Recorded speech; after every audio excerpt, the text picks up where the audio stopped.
নাহরুন আতানিহিল্লাহু ইয়ানি feel জান্নাহ, ওটা এমন একটা নহর যে নহরটাকে আল্লাহ তাআলা আমাকে জান্নাতের ভিতরে প্রদান করেছেন। হযরত ওমর রাদিয়াল্লাহু তাআলা আনহু সেখানে বসা। হযরত ওমর বলেন, ইয়া রাসূলুল্লাহ ইন্না হাযিহি লানাইমা, ওগো আল্লাহর নবী, তাহলে এটা তো বড় দামি এবং মজাদার নিয়ামত। আল্লাহর রসুল বলেন, ওমর তুমি আর কি বুঝবা, তুমি আর কি বুঝবা। আমি নবী বলি, সেটা এমন তেমন স্বাদের নেয়ামত নয়, বরং আকলুহা আনআমু মিনহা। তুমি শোনার পরে যতটা স্বাদ বুঝতেছো, এর চাইতেও বেশি স্বাদ বুঝবে ওই ব্যক্তি যে ব্যক্তি এই সুদা পান করতে পারবে। নবীজির সাহাবী অন্য একটা রওয়ায়াতে বলেন, আল্লাহ রসুল বলেছেন, বুখারী মুসলিমের রওয়ায়াত, দাখালতুল জান্নাতা ফাইদান আনা বিনাহরিন ইয়াজরি, আমি জান্নাতে প্রবেশ করলাম, দেখলাম একটা নহর প্রবাহিত হয়। ফাদরাবতু বিয়াদাইয়া, আমি আমার হাতটাকে সম্প্রসারিত করলাম, ইলামা ইয়াজরি ফিহিল মা, ওই নহরের ভিতরে যে পানি প্রবাহিত হইতেছিল পানির ভিতরে হাত দিলাম। আল্লাহর নবী বলেন, ফাইদান মিসকুন আসফার, আমি দেখলাম এটা খাঁটি মেশকো আম্বরের ঘ্রাণযুক্ত পানি। নবীজি সাল্লাল্লাহু আলাইহি ওয়াসাল্লামের এই সাহাবী হযরত আনাস বিন মালিক, মুসলিম শরীফের বর্ণনা, তিনি বলেন, আল্লাহর রাসূল আমাদের সামনে বয়ান করতেছিলেন। একদিন হঠাৎ আল্লাহর রাসূলের তন্দ্রা এসে গিয়েছেন। ইদ আফা ইফাআতান সুম্মা রাফা রাসাহু মুতাবাসসিমা, আল্লাহর রাসূল মাথাটা উঠাইছেন হাস্যোজ্জ্বল অবস্থায়। সাহাবায়ে কেরাম বলেন, মা আযহাকাকা ইয়া রাসূলুল্লাহ, ওগো আল্লাহর নবী আপনি হাসছেন কেন? আল্লাহর নবী বলেন, উনজিলাত আলাইয়া আনিফান সূরা, আল্লাহু আকবার। এই আমার সাহাবারা, আমার উপরে সবেমাত্র আল্লাহ তাআলার পক্ষ থেকে একটা সূরা অবতীর্ণ হয়েছে। আল্লাহর রাসূল এবার বিসমিল্লাহ পড়ে পুরা তামাম সূরা কাউসারটা তেলাওয়াত করে ফেললেন। নবীজি এবার সাহাবাদেরকে জিজ্ঞাসা করে, মাল কাউসার আতাদরুনা মাল কাউসার, ও আমার সাহাবারা তোমরা জানোনি কাউসার কারে বলে, তোমরা জানোনি? সাহাবায়ে কেরাম বলেন, আল্লাহু ওয়া রাসূলুহু আ'লাম, আল্লাহ এবং আল্লাহর রাসূল ওই ভালো জানে কাউসার কারে কয়। আল্লাহর নবী এবার বলেন, ফা ইন্নাহু নাহরুন ওয়াদানিহি রাব্বি আলাইহি খায়রুন কাসীর, আল্লাহর নবী বলেন, এটা এমন একটা নহর যেই নহরের ব্যাপারে আল্লাহ তাআলা আমার সঙ্গে প্রতিশ্রুতি করেছেন, আর এর ভিতরে আল্লাহ তাআলা প্রভূত কল্যাণ রেখেছেন। আল্লাহর নবী বলেন, হিয়া হাউজুন তারিদু আলাইহি উম্মতি ইয়াউমাল কিয়ামা, আল্লাহু আকবার। নবী আমার বলেন, কিয়ামতের ময়দানে আমার উম্মতরা এই নহরে আগমন করবে, এই নহরের কাছে আসবে। আর শোনেন মুসলমান, নবীজি জানাইয়া দেন, এই নহরের ভিতরে পাত্র একটা আর দুইটা থাকবে না। আনিয়াতুহু কাদাদিন নুজুম, আকাশের যত অসংখ্য তারকা রয়েছে, হাউজে কাউসারের ভিতরে আল্লাহ তাআলা মুমিন বান্দাদের জন্য অসংখ্য পাত্রের ব্যবস্থা করে রেখে দিয়েছেন। নবীজি আলাইহিস সালাম বলেন, ফামান শারিবা মিনহু ফালা ইয়াজমাউ বাদাহু আবাদা, আল্লাহু আকবার। আমার যেই উম্মতরা এই নহর থেকে এই সুদা পান করতে পারবে, আর জিন্দেগিতে কখনো তৃষ্ণার্ত হবে না, আল্লাহু আকবার। কিয়ামতের ভয়াবহ বিভীষিকাময় অবস্থা, সূর্য চলে আসবে 1 মাইল উপরে চলে আসবে, বান্দা যেই ধরনের গুনাহ করেছে তার গুনাহ অনুপাতে সে ঘামের ভিতরে লতপত থাকবে, চিন্তিত অবস্থায় থাকবে, মুতাহাইয়ির অবস্থায় থাকবে, বিভীষিকাময় অবস্থা দেখা সব কিছু ভুলে যাবে। আল্লাহ তাআলা তো বলেন, কিয়ামতের ময়দানটা এমন হবে, দুগ্ধ পানকারিনী ব্যক্তি তার সন্তানকে দুধের স্তন থেকে সরাইয়া দিবে, হামল আর গর্ভবতী নারী তার গর্ভপাত হয়ে যাইবে। মানুষগুলা চলবে কেমন? কান্নাহুম সুকারা, কেমন যেন তারা মাতাল অবস্থায় চলবে। কিন্তু না না, আল্লাহ বলেন, এরা নেশা অবস্থায় নয়, মাতাল অবস্থায় নয়, বরং জাহান্নাম এবং কিয়ামতের বিভীষিকাময় অবস্থায় ভয়ে তারা কেমন যেন মাতাল হয়ে গিয়েছে। তাহলে নবী বললেন, এটা এমন একটা নহর যে নহরের ব্যাপারে আল্লাহ তাআলা আমার সঙ্গে ওয়াদাবদ্ধ হয়েছেন এবং আল্লাহ তাআলা এর ভিতরে প্রভূত কল্যাণ রেখেছেন। সুবহানাল্লাহ বলেন। আরে মুমিন মুসলমান, আল্লাহর নবী বলে হাউসটা কেমন হবে জানোনি মুসলমান? আব্দুল্লাহ ইবনে ওমর ইবনুল আস রাদিয়াল্লাহু তাআলা আনহুমার বর্ণনা, তিনি বলেন, নবীজি জানাইয়া দেন, হাউজি মাসিরাতু শাহর, 1 মাস অতিক্রম করলে, সফর করলে যতটা দূরত্ব হয়, আমার হাউজে কাউসারের দূরত্বটাও হবে সেই পরিমাণ লম্বা। 1 মাসের যে দূরত্ব রয়েছে এই পরিমাণ লম্বা হবে। নবীজি বলেন লম্বা তো বুঝলাম, দুই পাশে তীর আছে কিনা, দুই পাশে দেওয়াল আছে কিনা, দুই পাশের বেড়িবাঁধ আছে কিনা। নবীজি বলেন জাওয়ায়াহু সাওয়া, উভয়ের পাটটা উভয়ের তীরটা হবে বরাবর, এক জায়গায় কম এক জায়গায় বেশি এমন নয়। নবীজি জানাইয়া দেন এই নহরের ভিতরে যে পানিটা থাকবে সেটা কেমন হবে। মা উহু আবিয়াদু মিনাল ওয়ারিক, চাঁদি যতটা সাদা স্বচ্ছ এর চাইতে বেশি স্বচ্ছ হবে ওই নহরের পানি। আল্লাহ রসুল বলেন এই পানির সুগন্ধি হবে কেমন, এর ঘ্রাণ হবে কেমন, বলে রিহুহু আতিয়াবু মিনাল মিস্ক, মেশক আম্বরের চেয়ে তো বেশি সুগন্ধিযুক্ত হবে। সুবহানাল্লাহ। আল্লাহ রসুল বলেন এত মানুষ যত মানুষ হইবে তারা পান করবে কেমনে, পাত্র হইবে কয়টা। আল্লাহ রসুল বলেন কি জানুহু কানুজুমিস সামা, আকাশের যত তারকা রয়েছে এই তারকার মতো হবে পাত্র। আমার আর আপনার অন্তরের ভিতরে এবার আসতেছে আগ্রহ, হাই হাই এত বড় নেয়ামত আমরা যদি পাইতাম কতই না দামি হইতাম। সাহাবায়ে কেরামের মজমার সামনে বসা সাহাবীদের অন্তরে একদিক দিয়ে আগ্রহ আসে, দ্বিতীয় দিক দিয়ে আবার অপর দিক দিয়ে প্রশ্ন আসে।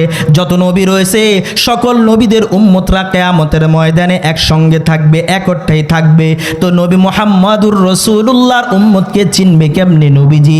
নবীজিকে প্রশ্ন করার পর আল্লাহর রসুল বলেন আমার সাহাবারা তোমাদেরকে আমি আরেকটা প্রশ্ন করি বুঝানোর জন্য। নবীজি বলেন মনে করো এখানে 100 এমন ঘোড়া রয়েছে যে ঘোড়ার চামড়াটা হলো একদম কালা, ঘোড়ার চামড়াটা একদম কালা। কয়টা আছে? 100টা।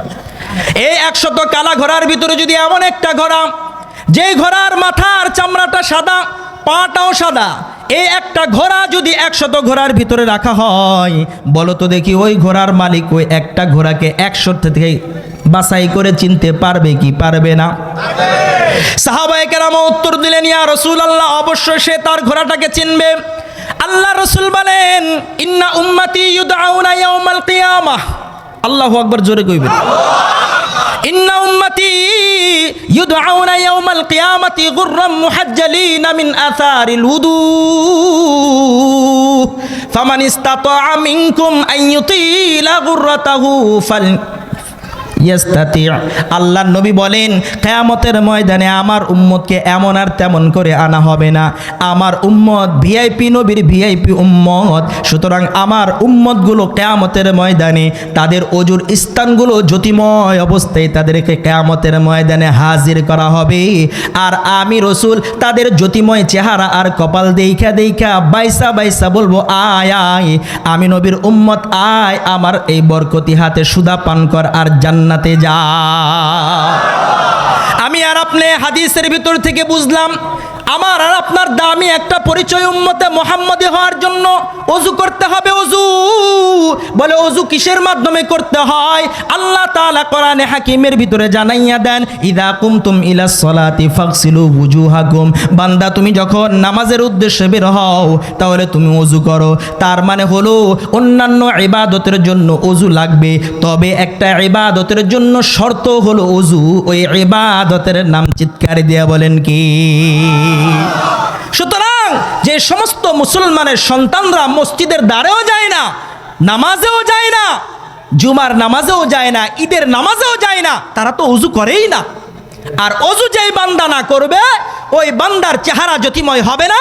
আর যার চেহারা জ্যোতিময় হবে না আমার রসুল তাকে উম্মত বলে পরিচয় দিবে না। নাউজুবিল্লাহ, চিৎকার দিয়ে বলেন। আর মুমিন মুসলমান, এত দামি নেয়ামত থেকে কিছু বান্দা রয়েছে হতভাগা বদনসিব, তারা এই হাউজে কাউসারের সুদা পান করতে পারবে না।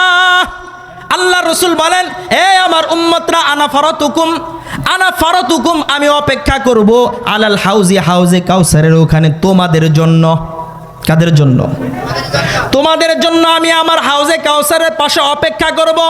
মান ওয়ারাদা শারিবা ওমান শারিবা ফালা ইয়াজমাউ বাদাহু আবাদা। আল্লাহু আকবার। যে ব্যক্তি এই হাউজে কাউসারের পাশে আসতে পারবে, আগমন করতে পারবে আর পানি পান করতে পারবে, কিয়ামতের বিভীষিকাময় অবস্থায় সে তৃষ্ণার্ত হবে না। আল্লাহু আকবার। সে তৃষ্ণার্ত হবে না। নবীজি বলেন ওয়ালা ইয়ারিদান্না আলাইয়া আকওয়াম আরিফুহুম ওয়া ইয়ারিফুনি, আরে এমন কিছু মানুষ আসবে ওই ভিড়ের ভিতরে পানি পান করার জন্য যাদেরকে আমিও চিনি তারাও আমাকে চিনে। সুম্মা ইউহালু বাইনি ওয়া বাইনাহুম, আমার এবং তাদের ভিতরে একটা পর্দা পড়ে করে যাবে, আর তাদেরকে আমি আর দেখব না। এবার আমি রবের কাছে জিজ্ঞাসা করব, ও রব, ইন্নাহুম মিন উম্মতি, ওগো আল্লাহ, আমি তো তাদেরকে চিনি, এরা তো আখেরি নবীর আখেরি জামানায় আসছে, সুতরাং তারা তো আমার উম্মত। আল্লাহ তাআলার পক্ষ থেকে উত্তর আসবে, নবী, মা তাদরি মা আহদাসাত বাদাকা, আপনার পরে এরা আপনার সুন্নতকে মানে নাই, আপনার শরীয়তকে মানে নাই, আপনার দ্বীনে ইসলাম আপনার উপরে যেটা আসছে সেটাকে মানে নাই, সুতরাং নবী আমার এদেরকে উম্মত বলে বলিয়েন না। আমার নবী এবার ঘোষণা দিয়ে বলবে, ফাকুলু সুহকান সুহকান লিমান বাদদালা বাদি, দূর হ দূর হ, ভেগে যা ভেগে যা, এখান থেকে দূর হ, অপদার্থ, নালায়েক, বদনসিব, তোদের জন্য আমি উহুদের ময়দানে দমদান শহীদ করেছি, তোদের জন্য আমি তায়েফের ময়দানে মার খেয়েছি, তোদের জন্য আমি মৃত্যুর সময়ে বলেছি, আল্লাহ আমার উম্মতের কি হবে। আল্লাহর রাসূল কিয়ামতের ময়দানেও আমার আর আপনার জন্য আল্লাহর দরবারে সিজদারত হবে, আল্লাহর কাছে বলবে, আল্লাহ উম্মতি উম্মতি, রব আমার বলবে, ইরফা রাসাক কুল ইসমা সাল তুতা শাফি তুশাফা, নবী আমার মাথাটা উঠান, নবী আমার যা বলবেন তাই শোনা হবে, নবী আমার শাফাত করেন, কবুল করা হবে। আল্লাহর রাসূল বলবেন, ও আল্লাহ, আমি আপনার কাছে আমার উম্মতের নাজাত চাই। সুবহানাল্লাহ। এই উম্মত যখন আল্লাহ রসুলের আদর্শকে জলাঞ্জলি দিবে, আল্লাহ রসুলের সুন্নত মানবে না, দ্বীনে ইসলামের উপরে চলবে না, দ্বীন প্রতিষ্ঠিত করার জন্য জান মাল ব্যয় করবে না, আল্লাহ রসুল কিয়ামতের ময়দানে স্পষ্ট বলে দিবেন, যে নবী হলো রহমাতুল্লিল আলামিন, যে নবী হলো রাউফুর রহিম, যে নবী হলো আজিজুন আলাইহি মা আনিতুম, যে নবী হলো হারিসুন আলাইকুম, এই নবী কাল কিয়ামতের ময়দানে উচ্চস্বরে বলবেন, সুহকান সুহকান লিমান বাদদালা বাদি, একে ভাগাও, একে হাউজে কাউসারের সুধা আমার এই বরকতি হাতে আমি দেব না। মুহতারাম হাজিরিন, ইমামে কুরতুবী রাহমাতুল্লাহি আলাইহি এই হাদিসের ব্যাখ্যায় তিনি বলেন, তিন শ্রেণীর মানুষ হাউজে কাউসার কিয়ামতের ময়দানে পাবে না। এক শ্রেণীর মানুষ হলো তারা যারা নব্য বেদাত আবিষ্কার করে, যারা মুরতাদ হয়ে গিয়েছে, এই ব্যক্তিরা হাউজে কাউসার পাইবে না। আর দ্বিতীয় নাম্বার হলো যে সমস্ত জালেম শাসকরা নিরপরাধ আহলে হকদের উপরে জুলুম করবে, অত্যাচার করবে, নিপীড়ন করবে, আল্লাহর রসুল তাদেরকে হাউজে কাউসার দেবে না। আর তৃতীয় নাম্বার হলো ওই সমস্ত ব্যক্তিবর্গ যারা প্রকাশ্যে দিবালোকে গুনাহ করে, ডিজে পার্টি বাজায়, গানের আসর বাজায়, বিয়ের নামে গুনাহ করে, ইবাদতের নামে গুনাহ করে, ঈদের মাঠে গিয়ে গুনাহ করে। আল্লাহ রসুল বলেন, ওই স্পষ্ট গুনাহকারীরা যদি তাওবা না করে আসে, আমি রসুল বলবো, সুহকান সুহকান লিমান বাদদালা বাদি, এদেরকে ভাগাও, এদেরকে আমি হাউজে কাউসারে পানি পান করাবো না। মুহতারাম হাজিরিন, এজন্য আমি আর আপনি যদি হাউজে কাউসারের পানি ওই কিয়ামতের বিভীষিকাময় অবস্থায় নবীজির ওই পবিত্র হাতে পান করতে চাই, আমাকে আর আপনাকে যেই কাজ করতে হবে সেটা হলো নবীজির উপরে অবতীর্ণ আসমানি এই কিতাব এবং নবীজির সুন্নাহকে আঁকড়ে ধরতে হবে। কারণ নবীজি আমার আর আপনাকে গোমরাহ হওয়ার জন্য রেখে যান নাই, কোরআন রেখে গিয়েছেন, সুন্নতে হাবিব রেখে গিয়েছেন। এই জন্য কোরআনকে মহাব্বত করা লাগবে কি লাগবে না? লাগবে কি লাগবে না? শুধু একজন ব্যক্তির কথা বলে আলোচনা শেষ করে দিই। আল্লাহর একজন বান্দা, সে ইন্তেকাল হয়ে গিয়েছে, তার স্ত্রী রেখে গিয়েছে আর ছোট্ট একটা সন্তান রেখে গিয়েছে। বাড়ি তার আপনাদের শিবচর মাদারীপুর। আল্লাহর বান্দার বাবা এতিম অবস্থায় সে মারা গিয়েছে। তার মা জননী অন্যের বাসায় কাজ করে, সন্তানটাকে মাদ্রাসায় পড়ায়। সন্তানটাও বড় মেধাবী ছিল, বড় ইবাদত গুজার ছিল, ওস্তাদদের বড় প্রিয় ছিল। আল্লাহর বান্দা হঠাৎ করে তার মা এবার আসলো, এসে ওস্তাদের কাছে বলে, ওস্তাদ, আমার সন্তানের জন্য আপনি কিন্তু দস্তারবন্দিতে পাগড়ি দেবেন। প্রধান অতিথি যিনি ছিলেন আব্দুর রব ফরিদি সাহেব, তিনি বলেন, আমি বললাম, মুআজ নামক এই যেই সন্তান রয়েছে, এর মাথায় পাগড়ি দেব। আল্লাহর ওই বান্দা মুহতামিম সাহেব হুজুরকে এবার জানায়া বলতেছেন, হুজুর আলোচনা পরে বলবো। ঘটনা এবার খুলে বললেন যে তার মা জননী ছিল, তার বাবা শৈশবে ইন্তেকাল করে, তার মা অন্যের বাসায় কাজ করে তাকে হাফেজ বানিয়েছে। আজ থেকে 3 মাস পূর্বে তার টাইফয়েড জ্বর হওয়ার কারণে আল্লাহর বান্দা দুনিয়া থেকে বিগত হয়ে গিয়েছে। মা এবার ওস্তাদের কাছে চিঠি লিখেছেন, পত্র লিখেছেন, হুজুর আমার সন্তান যদি জীবিত থাকতো এই বার্ষিক মাহফিলে তো তারকে পাগড়ি দেওয়া হইতো। হুজুর আমার সন্তানের নামে কিন্তু পাগড়ির বন্টনটা করবেন। বড় কষ্ট কইরা তারে আমি হাফেজ বানাইছিলাম, আমার সন্তান নাই, কিন্তু আমি আমার সন্তানটাকে আমি পাগড়ি দেব। হুজুর এবার বলতেছেন যে তার মা কিভাবে কি হয়েছে। তার মা আরেকটা লিখেছেন, হুজুর আমার সন্তানের যে পাগড়িটা এটা আমি রাখবো, আর আমার মৃত্যুর সময় আমার গ্রামবাসীকে আমি বলে যাব আমার সন্তানের পাগড়ির মাধ্যমে আমার কাফন দাফনের ব্যবস্থা করবা। এই জন্য রে মুমিন মুসলমান, এখানে যে মাদ্রাসা রয়েছে এখানেও এতিম সন্তান আছে না নাই? অসহায় দুস্থ ব্যক্তিদের সন্তানরাই হাফেজ কোরআন বেশি হয়, আলেমে দ্বীন বেশি হয়। এই কারণে এই মাদ্রাসা সুন্দরভাবে পরিচালনা হোক, কোরআনের আলো আমাদের ভিতরে বিচরিত হোক, দরকার আছে না নাই? কোরআন থাকলে ইসলাম ঠিক থাকবে, কোরআন না থাকলে ইসলাম ঠিক থাকবে না। কোরআনওয়ালা থাকলে প্রকৃত ইসলাম পাওয়া যাবে, কোরআনওয়ালা না থাকলে প্রকৃত ইসলাম থাকবে না। কালিমাও পারবো না, নামাজও পারবো না, রোজাও বুঝবো না, ঠিক কি ঠিক না? এই কারণে রে ভাই এই